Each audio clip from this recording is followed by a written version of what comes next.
welcome to Vidcast review number 5. We're on 5 already? Yes, we are on 5. Wow. And who gets to share this lovely experience with us? Amy Cocchiarella, actor from summer school. Actress. Whatever. She's a female. Lindsay. Actress. No, yes. Excuse me. What do you prefer? Ask the lady at Jackass. Oh, you're right. I'm sorry. I don't mind. Oh God. Well, just to make sure we're in the middle ground here, we're gonna say thespian and move on. Thespian. Yes. Liz? That would set. Thank you, Mikey. Yes, there we go. Thank you. Thespian. So let's start with the guest then. Yes. Amy, Madam? thoughts on X-Men 3? Anything you want to say? Take the show. Wow. You know, I've actually thought about this a little bit. Okay. A little bit because you told me not to think about it and not to say anything. I said how to talk about it. You can think about what you want. You can have a I was conversation with yourself. misinformed. Anyways, Happens a lot with Lance.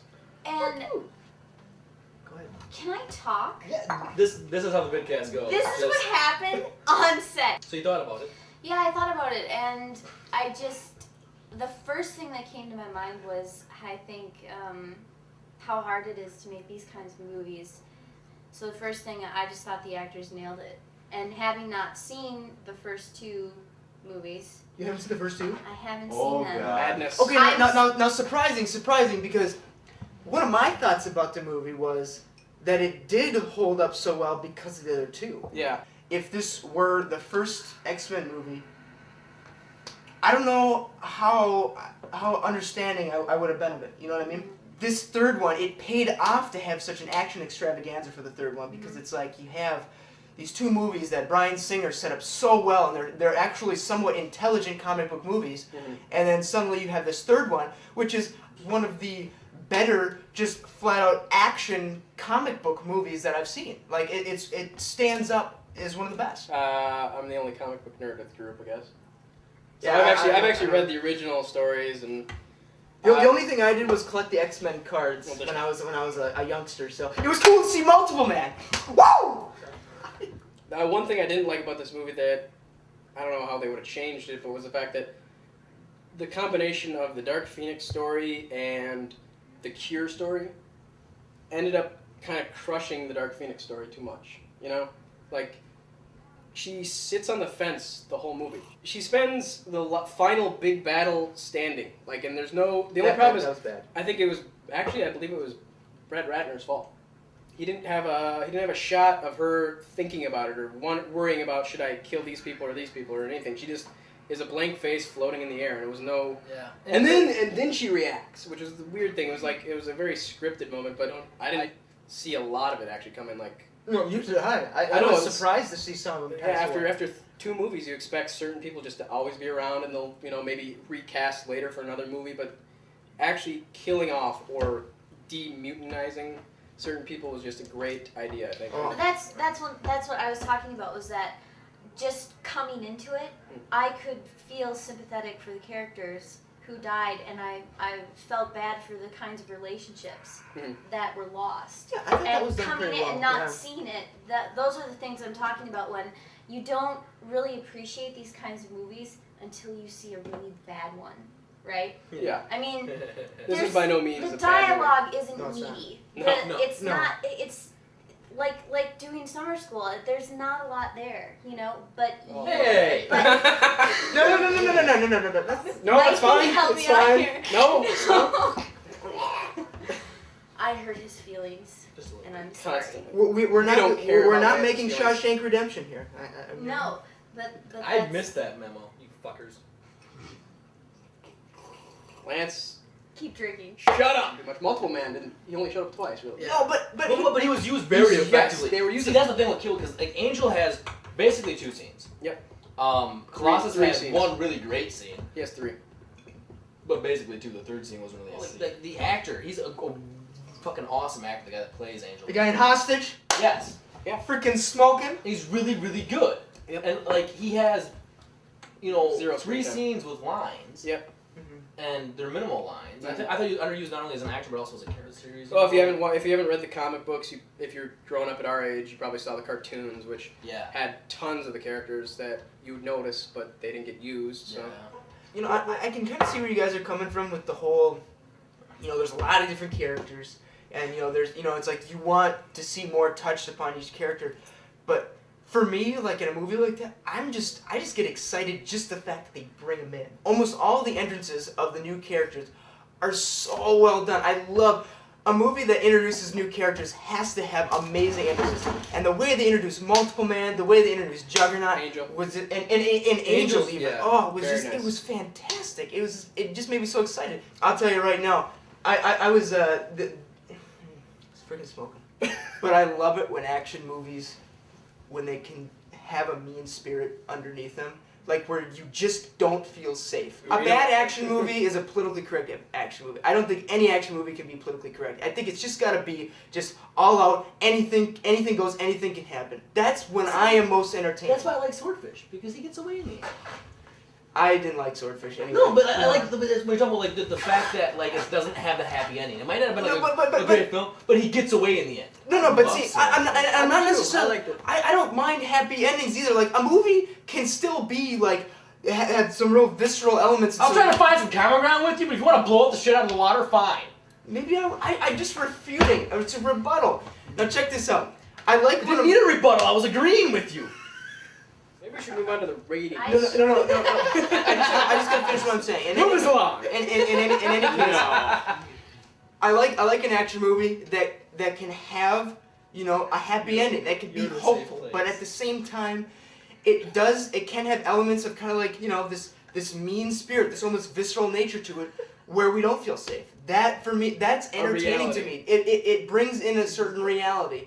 And that, for me, that is entertaining to me. That's the kind of movies I like to make. That's the kind of movies I like to see. Where you don't know who's safe or who's gonna live. Exactly. It's reality. It's I not like like that. it's not like this person's gonna live for the whole movie. And there's very few PG-13 movies that can do this, and this is one of them that did it right. PG-13. Yes. Cool. It's fun. I like It's No. comic books. Who cares? By the way, ladies and gentlemen, Tony's Oh, back.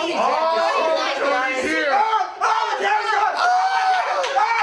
I said I wasn't gonna be here, but I'm here He's because here. I'm in love with the camera lady. Don't tell her. I meant you, the girl I'm in trouble. Go back to them with the Yeah, X-Men. fine. Come on. Just Come on in here, my man. All right, Just say one I've been thing. itching to talk for a second. Yes. Just say one thing. Come on. Bring it in, buddy. Yeah. There you go. Oh. I didn't like the movie very much. He told me this on the phone yesterday. I was Yeah, appalled. there are hobos in that movie, and You I didn't would want to have totally sex do with them. them? I Okay. would. And Hugh Jackman, but he wouldn't ask because he's got He'd just take. resources. You would just take it. Yeah, just bend.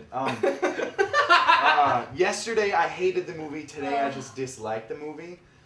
As an action movie, it's phenomenal. It's a great movie. As an X-Men movie, it blew. Why? So many things happened I don't that know about that one. would not have happened in the X-Men reality. And Like? Yeah. Cyclops dying. He's blue team leader. He can't die. Nerds.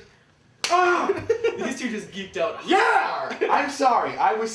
Things happened that would not happen in the X-Men reality. Well, okay. And it fell apart for me. As a comic book nerd, yeah, that would happen. But see, you have to understand it from a movie perspective. No. I can't really, relate to, what comic book movies that have been out are close to the movies. But it just from my experience in terms of book to movies, the movies that super just in-depthly 100% follow books or follow comics, in the end for a broad audience, end up sucking.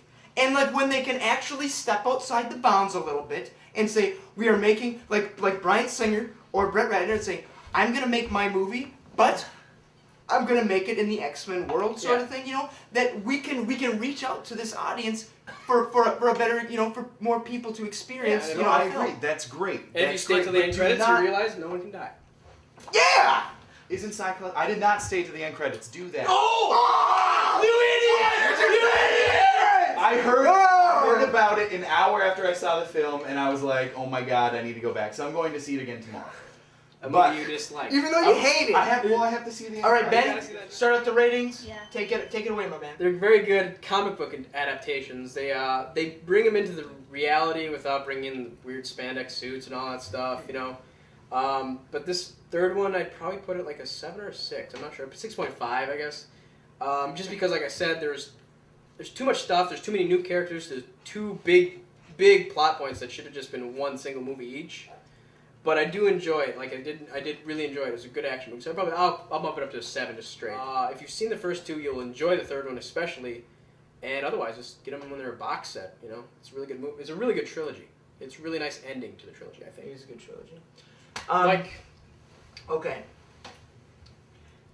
I'm just gonna start out and say I give it an 8, which is definitely a go see. It's a really fun movie. If anything, it is an excellent popcorn film. I want to mention a character in the film that I thought did a great job, and that was Kelsey Grammer. You bastard! I was gonna say that. The Beast. And the Phenomenal. reason I say that is because, you know, when he first comes on screen, the only thing in my head was I was like, oh, that's Kelsey Grammer. That was because I knew it. That's but as the movie went on, I totally forgot it was Kelsey Grammer. And it was the Beast. It was beautiful, and like he just really did a good job. He sold that character very well. Yeah. And it may not live up to, you know, the character standards or the movie critic standards, but it overall is a blast. It is a great time. So an 8, solid 8. All right, moving on to the special guest star.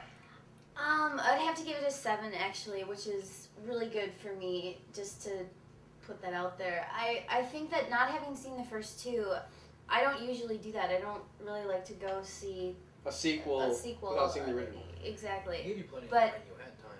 That's true.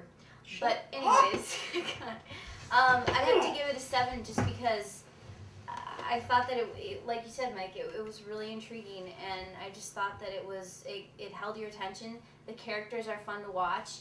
I thought it was really great, and it was just fun. And you know if it's good or bad anyways. I mean, you know. So, yeah, 7. Well, like Michael, I would give it an 8. I would give it an 8 because it pretty much fulfilled all of my expectations from the film. And I think Ditto. You know, like I knew exactly what I was going to see, and I wasn't disappointed by any part of it. There are some things that maybe I would have changed or I would have included, but at the same time, I wasn't like, well, the whole movie's fucked for me now. There's a great scene between Wolverine and Xavier when Xavier's trying to explain to him why he put these like barriers in Jean's head. And Wolverine gets this like holier than thou fucking attitude about it, and Xavier's like, I don't need to explain myself to you. I just love that line because it's so true. Because Xavier just rocks ass. And nobody can fuck with that shit. I just want to say It's thank a you 7.5 to Amy overall. Yes, for this. thank you, Amy. For this guest Oh yeah, appearance. it's coming down.